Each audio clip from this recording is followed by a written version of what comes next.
ሰላም ጤና ይስጥልኝ ውድና የተከበራችሁ የመድፈኞቹ ቤተሰቦች የሰሜን ለንደን ንጉሶች እንኳን ወደ ቻናላችን በሰላም መጣችሁ። ዛሬ የምነግራችሁ ዜና ተራ ዜና አይደለም። ዛሬ በኤምሬትስ ላይ አዲስ ታሪክ የሚጻፍበት የተደፈነው የድል ጉዟችን ይበልጥ ደምቆ የሚበራበት እጅግ አስደሳች ቀን ነው። አዎ የለንደን ሰማይ በደስታ ቀይ ለመሆን ተዘጋጅቷል። መድፈኞቹ የአውሮፓ እግር ኳስን የሚያናውጥ የተጋጣሚን ተከላካዮች እንቅልፍ የሚነሳ እውነተኛ ገዳይና ጨራሽ አጥቂ በእጃቸው ለማስገባት ሰዓታት ብቻ ነው የቀራቸው። ታማኙና ሁሌም ስለ መድፈኞቹ ሚስጥራዊ መረጃዎችን ቀድሞ በማውጣት ወደር የማይገኝለት ሃንድ ኦፍ አርሰናል ይህን ሰበር መረጃ ይፋ አድርጓል። ድርድሩ አልቋል፣ ስምምነቱም ተጠናቋል። የጁቬንቱስን እምቡጥና ድንቅ ኮከብ ኬንያን ይልዲዝን ወደ አርሰናል ለማዘዋወር የመጨረሻዎቹ ሰዓታት ላይ እንገኛለን። ውድ ቻናላችን ቤተሰቦች ይህ ዝውውር አርሰናልን የት ያደርሷል? አርቴታስ የዚህን ወጣት ድንቅ ብቃት እንዴት ሊጠቀም አስቦታል? ተጫዋቹስ ለምን ጁቬንቱስን ጥሎ ወደ ኤምሬትስ ለመምጣት ወሰነ? ሁሉንም ዝርዝር መረጃዎች የሕክምና ምርመራውን ሁኔታ እና ከጀርባ የነበሩትን እልህ አስጨራሽ ድርድሮች እስከ ቪዲዮ መጨረሻ ድረስ አንድ በአንድ እንፈትሻለን። ከእናንተ የሚጠበቀው አሁኑኑ ቪዲዮ ላይክ በማድረግ አጋርነታችሁን ማሳየት ብቻ ነው።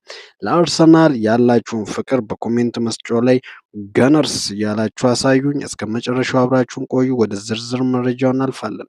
ለመሆኑ ይህ ዝውውር እንዴት እዚህ ደረጃ ላይ ሊደርስ ቻለ? አርሰናል የአጥቂ መስመሩን ይበልጥ ገዳይ ጨራሽና ፍጹም አስፈሪ ለማድረግ በገበያው ላይ ለረጅም ጊዜ ሲያጠና እንደነበረ ሁላችንም የምናውቀው ሀቅ ነው። ነገር ግን ሚኬል አርቴታና አንድሮ ቤርታ አይናቸው ማረፊያ ያደረጉት በቱሪኑ ድንቅ ኮከብ ኬናን ይልዲዝ ላይ ነበር። የ19 ዓመቱ የቱርክ ብሔራዊ ቡድንና የጁቬንቱስ የፊት መስመር ተጫዋች ይልዲዝ በአውሮፓ እግር ኳስ ውስጥ አሁን ላይ ካሉ እጅግ ተስፋ ሰጪና ክህሎት ካላቸው ተጫዋቾች መካከል ግንባር ቀደም ነው። አርሰናል ከተጫዋቹ ወኪሎች ጋር ቀደም ሲል ባደረገው ሚስጥራዊ ንግግር በግል ጥቅማ ጥቅሞችና በደሞዝ ዙሪያ ሙሉ በሙሉ ስምምነት ላይ ደርሶ ነበር። እዚህ ጋር ነው እንግዲህ የደጋፊው ልብ የሚነካው ትልቁ ነገር የመጣው። ኬናን ይልዲዝ ለአርሰናል ያለው ፍቅርና በኤሚሬትስ ስቴዲየም ስር በአርቴታ ስልጠና ለመቀረጽ ያለውን ጉጉት ተጫዋቹ ራሱ ትልቅ ውሳኔ እንዲያሳልፍ አስገድዶታል።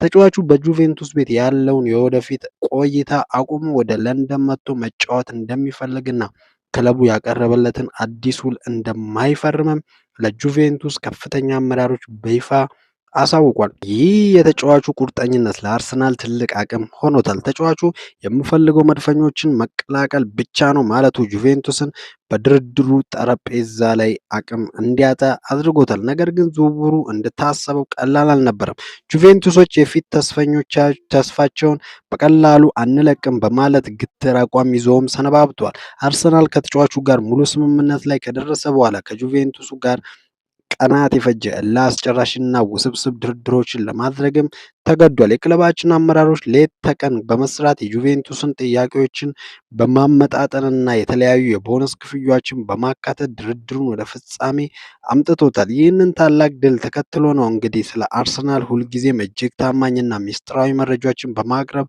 የሚታወቀው አንድ ኦፍ አርሰናል ታላቁን ሰበር ዜና ይፋ ያደረገው። አንድ ኦፍ አርሰናል እንደዘገበው ከሆነ ሁለቱ ክለቦች አሁን ላይ ሙሉ በሙሉ ስምምነት ላይ ደርሷል። የክፍያው ስልቱ፣ የተጫዋቹ የዝውውር ዋጋና ሁሉም ሕጋዊ ጉዳዮች ተቋጭቷል። አርሰናል ይህንን ዝውውር ለመጨረስ ሰዓታት ብቻ ነው የቀሩትም ተብሏል። ይህንን ስትሰሙ እንደ አንድ አርሰናል ደጋፊ ምን ይሰማችኋል? ለዓመታት ስንመኝ የነበረው መስመር ላይም ሆነ መሃል ላይ መጫወት የሚችል ቴክኒካዊ ብቃቱ የሚደነቅ ይልዲዝ በመጨረሻም የኛ ሊሆን ነው። ይህ ለአርሰናል ትልቅ ስኬት እና የቦርዳችን ትልቅ ድል ነው። እንግዲህ አሁኑኑ የቀረው የመጨረሻና እጅጉ አስደሳች ምዕራፍ ነው። ተጫዋቹ ወደ ለንደን ለመብረር ሁሉንም ዝግጅት አጠናቋል። ኬናን ይልዲዝ በጥቂት ሰዓታት ውስጥ ለንደን በመግባት በአርሰናል የሕክምና ባለሙያዎች አማካኝነት የተለመደውን ጥብቅ የሕክምና ምርመራም ያደርጋል። ሁላችንም እንደምናውቀው ተጫዋቹ የሕክምና ምርመራውን በተሳካ ሁኔታ ካጠናቀቀና ካለፈ በኋላ ዝውውሩ በይፋ በክለባችን ሚዲያዎች አማካኝነት ለዓለም ይፋ ይደረጋል። ያንን ታላቅ ቀንና ያንን ማስታወቂያ ለማየት ምን ያህል በጉጉት እየጠበቃችሁ እንደሆነም አውቃለሁ። ይልዲዝ በአርሰናል ማሊያ ስቶክሆልም ወይም ኤሚሬትስ ላይ ሲሮጥ የተጋጣሚን ተከላካዮች እያታለለ ግብ ሲያስቆጥርና ታዋቂውን የደስታ አገላለጹን ሲያሳይ ማየት የሁላችንም ህልም ነው። አርቴታ ለአዲሱ የውድድር ዘመን እያዘጋጀው ባለው አስፈሪ ስብስብ ውስጥ ይልዲዝን ትልቁን ድርሻ ይይዛል። እሱ በግራ መስመር፣ በቀኝ መስመር አልፎም ተርፎም ከፊት አጥቂ ጀርባ መጫወት መቻሉ ለአርሰናል ታክቲካዊ ተለዋዋጭነት ፍጹም ማጠናከሪያም ያደርገዋል። ውድ የመድፈኞቹ ቤተሰቦች አርሰናል አሁን የያዘው መንገድ ወደ ታላቅነት የሚመልሰው እውነተኛ መንገድ ነው። የኬንያን ይልዲዝ መምጣት ክለባችን ዋንጫዎችን ለመብላት ያለውን ጥማትና ቁርጠኝነት በግልጽ ያሳየበት ነው። ዝውውሩ በጥቂት ሰዓታት ውስጥ ይጠናቀቃል። እኛም ሰበር ዜናውን ይዘንላችሁ ለመምጣት በንቃት እየተከታተለ ነው። እናንተስ ስለዚህ ዝውውር ምን ታስባላችሁ? ኬንያን ይልዲዝ በአርሰናል ቤት ስኬታማ ይሆናል ብላችሁ ታምናላችሁ? የእሱ መምጣት የትኛውን ተጫዋች ከመሰለፍ ሊያግደው ይችላል? ሀሳባችሁና አስተያየታችሁን አሁኑኑ ከስር ባለው የኮሜንት መስጫው ላይ አስፍሩልኝ። እኔም እያንዳንዱን ኮሜንት አነባለሁ። ለቻናላችን አዲስ የሆናችሁ ደግሞ እንዲህ ያሉ ትኩስና ታማኝ የአርሰናል መረጃዎች እንዳያመልጧችሁ አሁኑኑ ቻናሉን ሰብስክራይብ በማድረግ ቤተሰብ ይሁኑ። ድል ሁሌም ለአርሰናል!